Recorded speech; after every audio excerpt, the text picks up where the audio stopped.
All right, JD, you're on the clock for your second round pick. Second pick, real easy for me. So this guy happened to be there, and I'm just like, let me swoop him up on this draft. Done deal, easy pick. Second pick in the draft.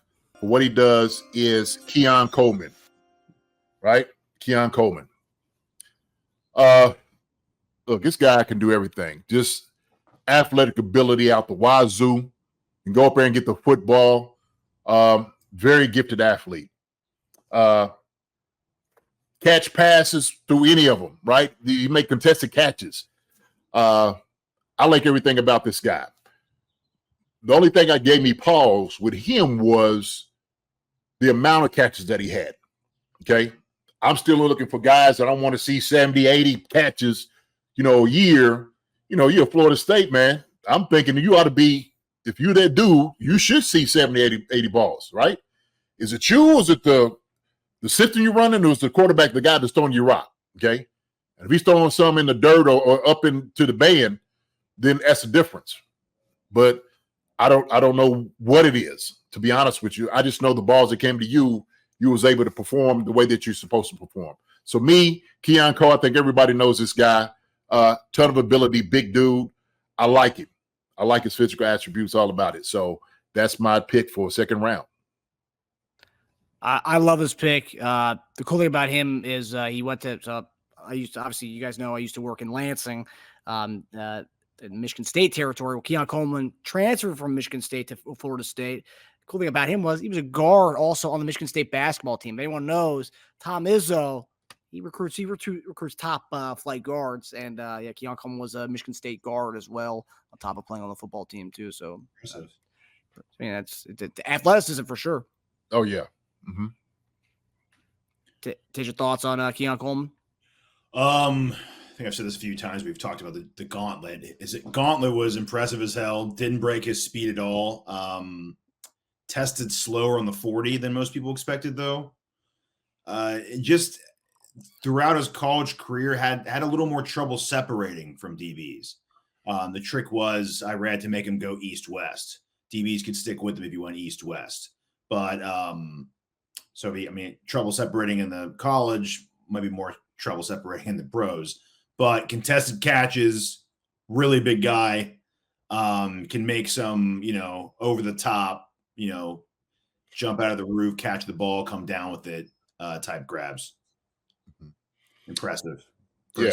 Especially. He actually graded out higher in the PFF in 2022 than he did in 2023. And he had 50 catches, 87 yards, 2023, 2022, 58 catches, 88 of the targets, 13.2, 13.8. So he's not a yak guy. Which is surprising considering how big he is. Yeah. But then, like you were just talking about, like his separation, if he's not really getting that type of separation, guys, he's kind of a long strider. He had all those different things. Can he get a guy to work on it? Sure. Absolutely. He could definitely get better at that. But I would be pleased to get a guy like this of his caliber in the second round, no doubt. Yeah. Mm-hmm. Yeah, for sure. Especially being without Rice for a little while. Another guy who can fill into that role really nicely. Oh, yeah. Mm-hmm. Andre Brown says, what do you guys think about keeping eyes on players from the UFL? I was thinking about he hate me, Rod Smart, and had to ask.